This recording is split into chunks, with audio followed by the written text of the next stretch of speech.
السلام علیکم ورحمۃ اللہ وبرکاتہ۔ امید آپ لوگ خیریت سے ہوں گے اور ہم بھی خیریت سے ہیں، الحمدللہ۔ اللہ کا شکر ہے، اللہ کا بہت بڑا احسان اپنے بندے پر۔ بسم اللہ الرحمن الرحیم۔ شروع کرتے ہیں اللہ کے نام سے جو بہت بڑے مہربان نہایت رحم والے ہیں۔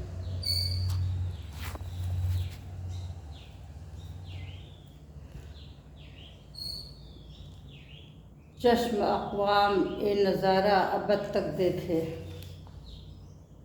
محمد رسول اللہ صلی اللہ علیہ وسلم کی شخصیت کا کائنات میں سب سے محبوب اور عظیم ہے۔ آپ سے افضل نہ کوئی آیا ہے اور نہ آئے گا۔ آپ صلی اللہ علیہ وسلم کی شان خود قرآن مجید میں اللہ رب العزت نے بیان کی ہے۔ آپ صلی اللہ علیہ وسلم کے اخلاق کی بلندی کو بیان کرتے ہوئے اللہ نے انک لعلی خلق عظیم، آپ اخلاق کی بلندی پر فائز ہیں، فرمایا۔ آپ کی رفع شان کو بیان کرتے ہوئے اللہ رب العزت نے ورفعنا لک ذکرک، ہم نے آپ کے ذکر کو بلند کر دیا۔ فرمایا آپ کے ناموس پر بات آئی تو اس کے جواب اور دفاع کی ذمہ داری حق تعالی شانہ نے خود ادا کی۔ ایک موقع پر آپ کی انگلی زخمی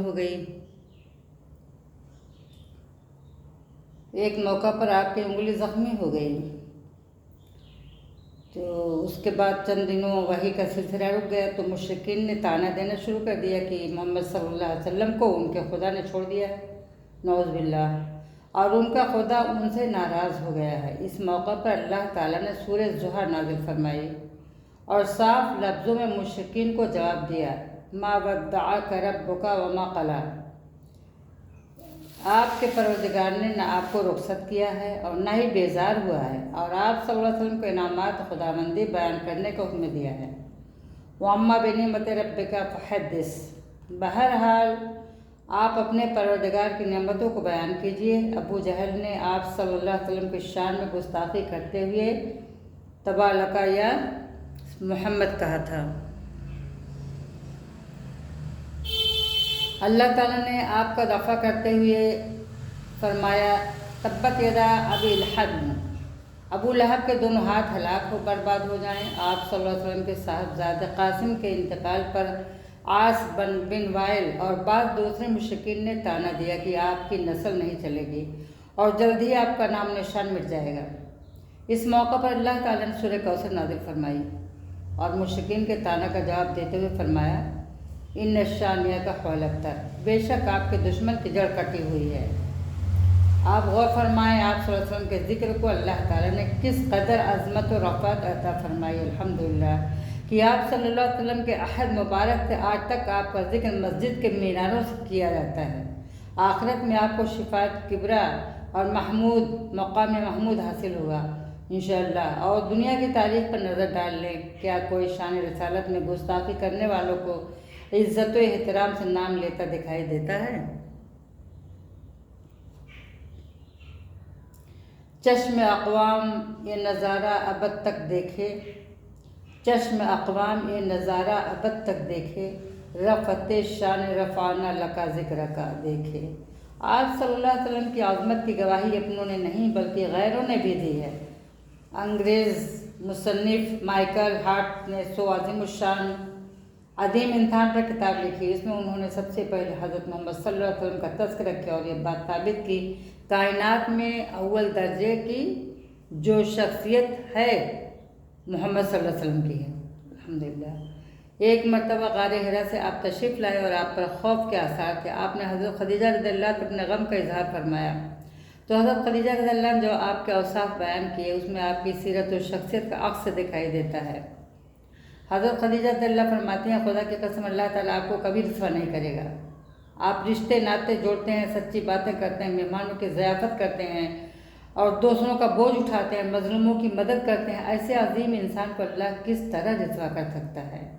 یہ آپ کی سیرت کی ابتدائی نقوش ہیں، ورنہ آپ کی سیرت سے معلوم ہوتا ہے کہ آپ مکہ میں کمزوریوں کس منبری میں تھے تو آپ نے ظلم سہا، تکلیفیں جھیلیں، لیکن جب بدلے کا وقت آیا جب بدلے کا وقت آیا اور آپ مکہ میں فاتحانہ داخل ہو تو آپ نے انتقام کے بجائے عفو درگزر کر دیا، کام لیا۔ جن لوگوں نے بے انتہا اذیتیں دیں، تکلیفیں دیں، ان کو آپ نے معافی کا پروانہ دے دیا۔ آپ نے اخلاق کا جو نمونہ پیش کیا وہ کسی بھی پیشوا یعنی مذہب میں اور تاریخ کے کسی بھی عہد میں دکھائی نہیں دیتا ہے۔ جنہوں نے آپ کے چچا کا کلیجہ چبایا تھا تو آپ نے ان کو بھی معاف کر دیا۔ جس نے نماز کی حالت میں آپ پر جانور کی اوجھڑی ڈالی تھی اسے بھی بخش دیا۔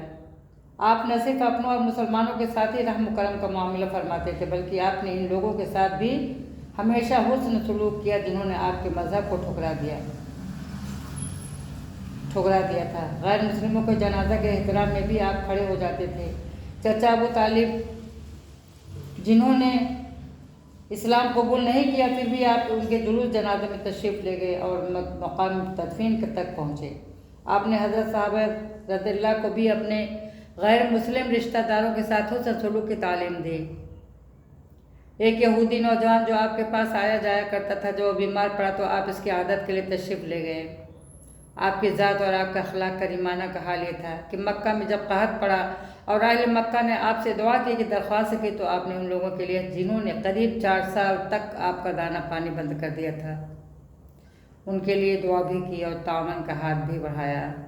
مکہ میں نجد کی طرف سے مال آیا کرتا تھا۔ وہاں کے سردار ثمامہ بن اسال جب مسلمان ہوئے انہوں نے مکہ کی طرف غلہ بھیجنا بند کر دیا اور کہا جب تک حضور صلی اللہ علیہ وسلم کی اجازت نہیں ہوگی ایک دانہ بھی مکہ نہیں جائے گا۔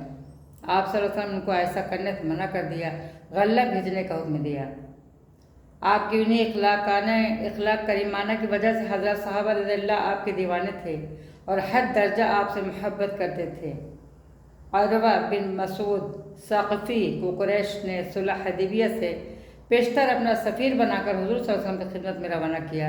انہیں سمجھایا گیا تھا کہ مسلمان کے حالات کو ذرا غور سے دیکھے اور قوم کو آ کر بتائے۔ عروہ نے دیکھا کہ نبی کریم صلی اللہ علیہ وسلم وضو کرتے ہیں، آپ کے وضو کے پانی پر صحابہ رضی اللہ یوں گرتے ہیں گویا ابھی لڑ پڑیں گے۔ زمین پر گرنے سے پہلے کوئی نہ کوئی اپنے ہاتھ پر روک لیتا تھا الحمدللہ اور اپنے چہرے پر مل لیتا تھا۔ حضور صلی اللہ علیہ وسلم کوئی حکم دیتے تو تعمیل کے لیے سب دوڑے پڑتے۔ حضور صلی اللہ علیہ وسلم کچھ بولتے تو سب چپ ہو جاتے۔ تعظیم کا یہ حال ہے کہ حضور صلی اللہ علیہ وسلم کی جانب آنکھ اٹھا کر نہیں دیکھتے۔ عروہ نے یہ سب کچھ دیکھ کر قوم سے بیان کیا، اے لوگوں، میں نے کسریٰ کا دربار بھی دیکھا، قیصر کا تخت و تاج بھی دیکھا، نجاشی کی فرما روائی بھی دیکھی، مگر اصحاب محمد جو صلی اللہ علیہ وسلم کی تعظیم کرتے ہیں وہ تو کسی بادشاہ کو بھی اپنے دربار اور ملک میں حاصل نہیں۔ یہ تو صحابہ رضی اللہ کے عشق نبی کا حال تھا، لیکن سچائی یہ ہے کہ ہر ایمان والے کے دل میں آپ صلی اللہ علیہ وسلم سے حد درجہ محبت ہوتی ہے، چاہے وہ اس محبت کا اظہار کر سکے یا نہ کر سکے۔ حدیث میں آپ صلی اللہ علیہ وسلم نے فرمایا، کسی کا ایمان اس وقت تک کامل نہیں ہو سکتا جب تک کہ میں ان کی نگاہ میں اس کے والد، اولاد اور تمام لوگوں سے زیادہ محبوب نہ ہو جاؤں۔ اگر کسی کو آپ صلی اللہ علیہ وسلم سے زیادہ اپنی اولاد سے یا اپنے مال سے محبت ہے تو حضور صلی اللہ علیہ وسلم کے ارشاد گرامی کے مطابق اس ایمان کامل نہیں، اس کا ایمان کامل نہیں ہے۔ یہی وہ حقیقت ہے جسے بعض لوگ آج تک سمجھنے سے قاصر ہیں، کوئی اس کا برملا اظہار کرتا ہے اور کوئی نہیں کرتا ہے، لیکن یہ حقیقت ہے۔ اگر وہ ایمان کا دعویٰ دار ہے تو محمد صلی اللہ علیہ وسلم کی غلامی اس کے لیے شرط اول ہے۔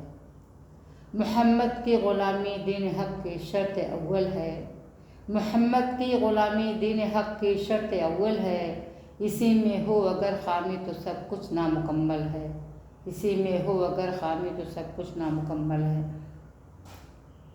کہ محمد سے وفا تو نے تو ہم تیرے ہیں، یہ جہاں چیز ہے کو کیا لوح قلم تیرے ہیں۔ السلام علیکم ورحمۃ اللہ وبرکاتہ۔ انشاءاللہ